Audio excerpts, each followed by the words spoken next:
Let's talk about this secret mother-daughter language. One of the strangest details to emerge from this case for me was that Mackenzie and her mother communicate in what observers call gibberish. Recordings of jailhouse phone calls between the two revealed them slipping into an unintelligible pattern that sounded like nonsense words. This wasn't just random babbling. Those familiar with language games recognized it as a variant of gibberish language, or a coded speech where extra syllables are inserted into the words to obscure meaning. For example, using EZ or EAZ or IZ inside words help to distort the language or what you're hearing so that you're just like, wait, what just happened? So season, wheezy, tease, I can't even speak it, you guys. I can't even try. But it sounds like gibbly-gook, and to the untrained ear, in essence, Mackenzie and Natalie had prearranged code that allowed them to speak freely in front of others, even on recorded lines, without being understood. I even heard her talking with her mother in this language while being interviewed by the police in the hospital. She was asking her mother if they could just say that she had a seizure or something of that sort. If you look at the language written out, you can see, like, you can decode what it is that they're saying. It's not very hard to decode. However, when you hear it, you're like, what the heck was that? But why would a mother and daughter have such a secret language?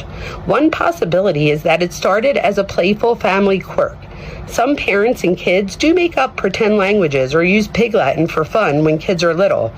It could have been a way to communicate secrets in public or just a bonding thing. However, the context in which it was used here is telling.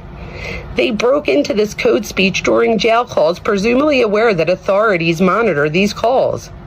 That suggests a level of cunningness or premeditation.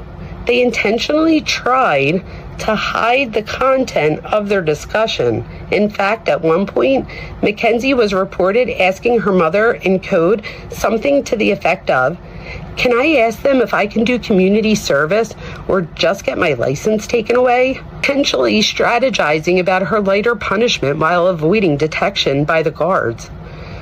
Such use of gibberish points to a continuous enabled dynamic. Rather than scolding her for refusing to play along, Natalie engages in the code talk, helping her daughter scheme to evade full consequences. Interpreting this, we see a few things. First, the closeness of their relationship. They had a private way of speaking that other family members or friends might not penetrate. This can indicate an enmeshed relationship. So this isn't close like you're thinking. It's almost as if they both breathe the same air. I'll have to do a whole other video just on enmeshment. But this can indicate an enmeshed relationship where boundaries between parent and child are blurred and they operate almost as one unit. Second, it shows a prior pattern. Mackenzie and her mom likely used the secret speech whenever they wanted privacy.